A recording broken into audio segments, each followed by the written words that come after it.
صدر اور وزیر اعظم کی ملاقات، بجٹ کی منظوری کے لیے گرین سگنل۔ حکومت اور پیپلز پارٹی کا ایک دوسرے کی بیشتر بجٹ تجاویز سے اتفاق۔ وسائل اور مسائل کے پیش نظر دونوں ایک دوسرے کو سپیس دیں گے۔ بعض قابل عمل نکات پر تکنیکی کمیٹیاں مشاورت جاری رکھیں گی۔ وزیر اعظم شہباز شریف نے گلگت بلتستان الیکشن میں کامیابی پر صدر آصف علی زرداری کو مبارکباد بھی دی۔ کہا نوجوان بلاول نے بہتر انتخابی مہم چلائی۔ صدر نے مسکراتے ہوئے جواب دیا، بلاول آخر بیٹا کس کا ہے؟ ایوان صدر میں ملاقات میں نائب وزیر اعظم اسحاق ڈار، وفاقی وزراء بلاول بھٹو، دیگر رہنما اور وزارت خزانہ کے حکام کی شرکت۔ وزیر اعظم آزاد کشمیر فیصل ممتاز بھی ملاقات میں شریک ہوئے۔ آزاد کشمیر کی صورتحال پر بھی تبادلہ خیال۔ وزیر اعظم سے chairman peoples party Bilawal Bhutto کی ملاقات ہوئی۔ بجٹ، سیاسی امور، آزاد کشمیر کی صورتحال پر گفتگو۔ بلاول بھٹو نے کالعدم جوائنٹ ایکشن کمیٹی سے دوبارہ مذاکرات کا مطالبہ کیا۔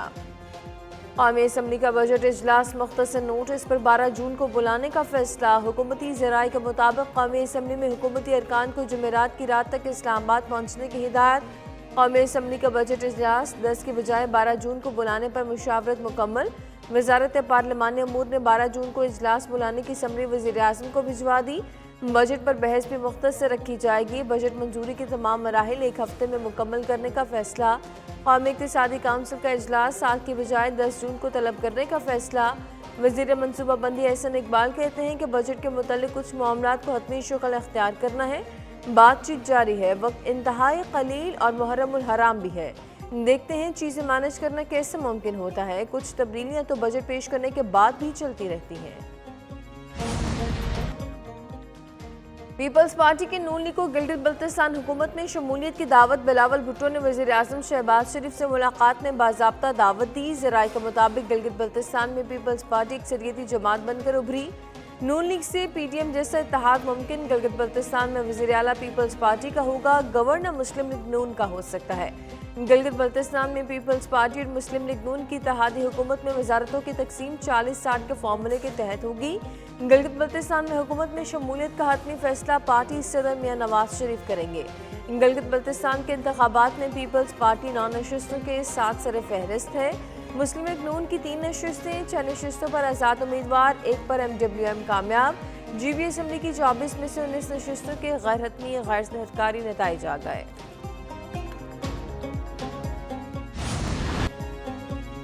ایران نے اسرائیل کو سبق سکھانے کے بعد حملے روک دیے۔ ایرانی فوج کا صہیونی ریاست پر مزید حملے نہ کرنے کا اعلان۔ ایران کے مشترکہ فوجی کمان نے فیصلے کی منظوری دے دی۔ کہا، اسرائیل نے لبنان پر حملے جاری رکھے تو سخت جواب دیں گے۔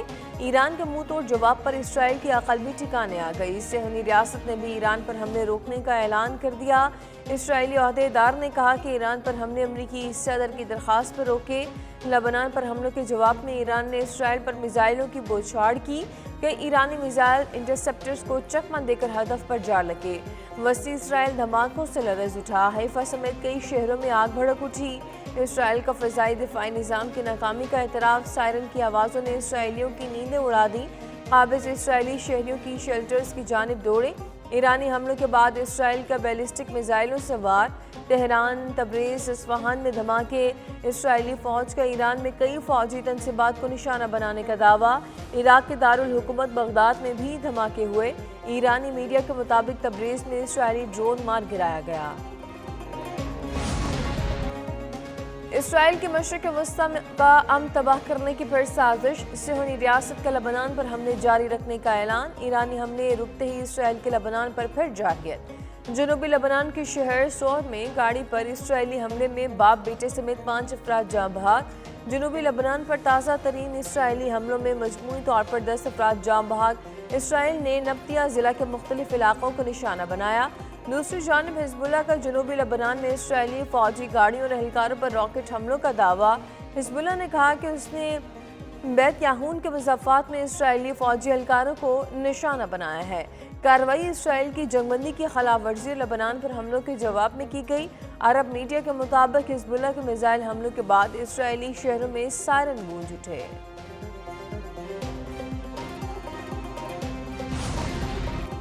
ایران نے اسرائیلی حملوں کا ذمہ دار امریکہ کو ٹھہرا دیا۔ ترجمان وزارت خارجہ اسماعیل بقائی نے پریس بریفنگ میں کہا کہ اسرائیلی اقدامات کی مکمل ذمہ داری امریکہ پر عائد ہوتی ہے۔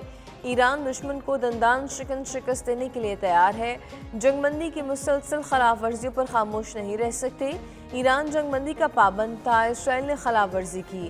امریکہ اور اسرائیل کی نیت پر پہلے ہی شک تھا۔ امریکہ اسرائیل کی پشت پناہی بند کرے۔ اسرائیل کے اقدامات کو امریکہ کی پالیسیوں سے الگ نہیں کیا جا سکتا۔ اسرائیل 3 سال سے فلسطینیوں کی نسل کشی جاری رکھے ہوئے ہے۔ امریکہ سے جنگ کے خاتمے کے لیے پاکستان کی ثالثی کوششیں اب بھی جاری ہیں۔ ایران اور امریکہ کے درمیان پیغامات کا تبادلہ بند نہیں ہوا۔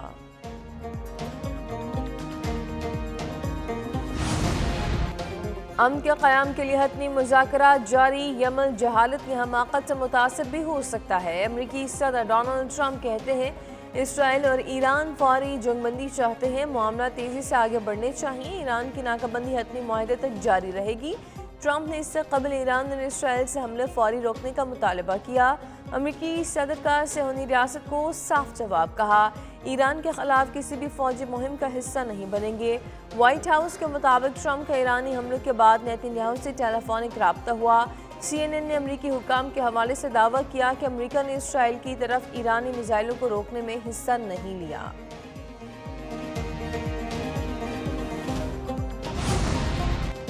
ایران نے میدان چھوڑا ہے اور نہ ہی مذاکرات کی ویز۔ صدر مسعود پزشکیان کا ایکس پر پیغام، کہا ملک کی ترجیح قومی سلامتی اور عوام کا امن ہے۔ ایران کسی بھی خطرے کے سامنے پسپائی اختیار نہیں کرے گا۔ سفارتکاری اور دفاع قومی طاقت کے 2 بازو ہیں۔ اتحاد اور دانش مندی سے ایران اس آزمائش سے بھی سرخرو نکلے گا۔ قومی مفادات کے تحفظ کے لیے ہر محاذ پر ثابت قدم ہے۔ ایران اپنے حقوق کے دفاع سے کسی صورت پیچھے نہیں ہٹے گا۔ اسپیکر باقر کالباف نے کہا ایران نے کاغذی جنگ بندی کے مسلسل خلاف ورزیوں کے فارمولے کو توڑ دیا۔ جب تک اعتماد سازی کے لیے حقیقی ارادہ موجود نہیں ہوگا، ایران کا جواب اسی نوعیت کا رہے گا۔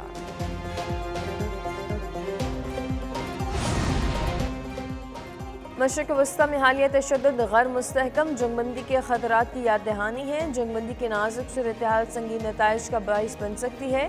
وزیر اعظم شہباز شریف کہتے ہیں کہ پاکستان خطے میں تنازع کے پرامن سفارتی حل کے لیے بھرپور کوششیں کر رہا ہے۔ پاکستان اپنے شراکت داروں کے ساتھ مل کر پائیدار امن کے لیے کام کر رہا ہے۔ امن معاہدے کا ہدف قریب ہے، تمام فریق تحمل کا مظاہرہ کریں، تشدد اور تباہی کے بجائے امن اور سفارتکاری کا راستہ اختیار کیا جائے۔ فریقین امن کو مزید موقع دیں، مذاکرات کامیابی کے روشن امکانات رکھتے ہیں۔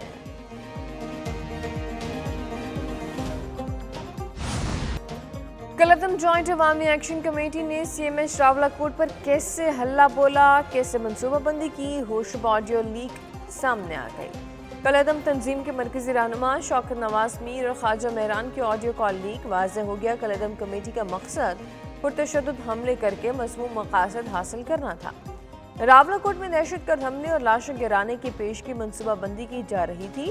لیک آڈیو میں شوکت نواز میر نے کہا کہ راولاکوٹ میں بڑے پیمانے پر پرتشدد حملے تک مظفر آباد اور میرپور میں کچھ نہیں کر پائیں گے۔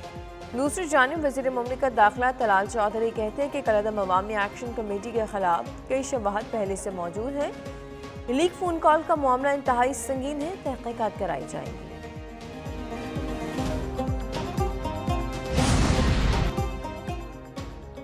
راولاکوٹ میں کالعدم عوامی ایکشن کمیٹی کے حملوں میں شہید اہلکاروں کی نماز جنازہ ادا۔ شہداء کی نماز جنازہ سول لائنز راولاکوٹ میں سرکاری اعزاز کے ساتھ ادا کی گئی۔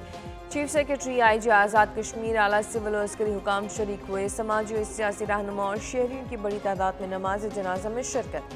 IG نے کہا کہ پرتشدد عناصر کے حملوں میں 3 پولیس اہلکار شہید ہوئے۔ پرتشدد حملوں میں قانون نافذ کرنے والے اداروں کے 42 اہلکار زخمی ہیں۔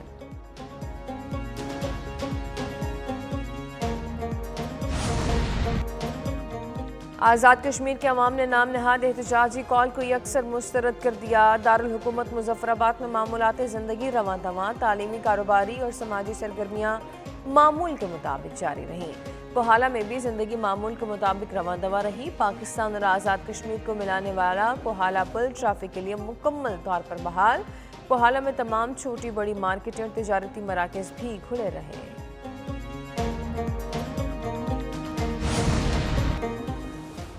پاکستان نے آزاد جموں کشمیر سے متعلق غیر ضروری بیانات کو مسترد کر دیا۔ ترجمان دفتر خارجہ نے کہا کہ برطانیہ میں مقیم بعض تارکین وطن پاکستان کے اندرونی معاملات میں مداخلت سے گریز کریں۔ ایسے نہ سے توانائیاں اپنے ملک کے قیام میں مثبت کردار ادا کرنے پر صرف کریں۔ بعض برطانوی ارکان پارلیمنٹ کے ریمارکس حقائق سے چشم پوشی کی عکاسی کرتے ہیں۔ نوآبادیاتی ذہنیت والوں کو یاد رکھنا چاہیے کہ پاکستان خود مختار اور جمہوری ریاست ہے۔ توڑ پھوڑ اور سرکاری اور عوامی املاک کی تباہی کسی صورت قابل قبول نہیں۔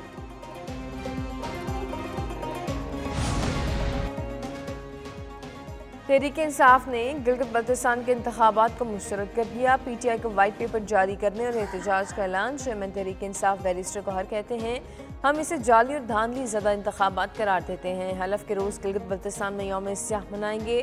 ووٹ ڈالنا، اپنے من پسند لوگوں کو پارلیمان تک پہنچانا، یہی جمہوریت ہے۔ ووٹ میں ہیرا پھیری کرنا جمہوریت کے خلاف سازش ہے۔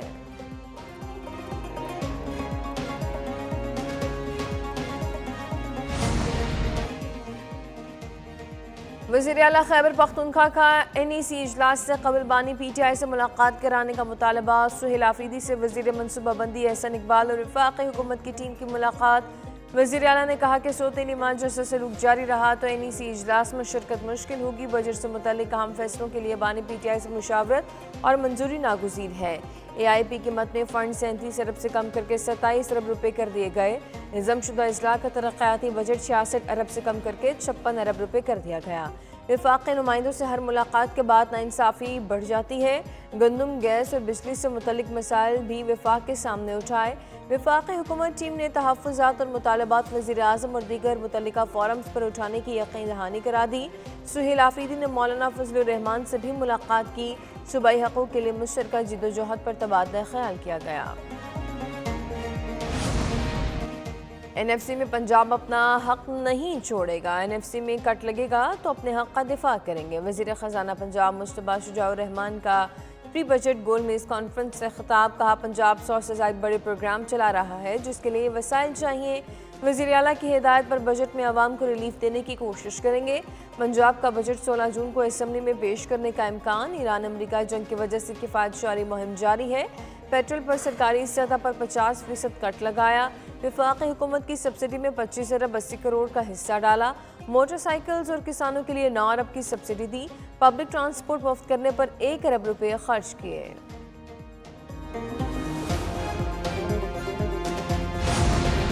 تیزاب گردی قتل سے بھی بدتر جرم ہے۔ سپریم کورٹ کا سخت فیصلہ۔ فیصل آباد کی خاتون پر تیزاب پھینکنے والے مجرم کی درخواست خارج۔ سپریم کورٹ نے مجرم عبد المنان کی عمر قید کا فیصلہ برقرار رکھا۔ متاثرہ خاتون کو 10 لاکھ روپے معاوضہ دینے کا حکم۔ عدالت نے وفاقی اور صوبائی حکومتوں کو اہم گائیڈ لائنز جاری کر دیں۔ تیزاب گردی کے متاثرین کو معذور افراد کے کوٹے میں شامل کرنے کا حکم۔ National acid survivor rehabilitation fund قائم کرنے کے لیے قانون سازی کی ہدایت۔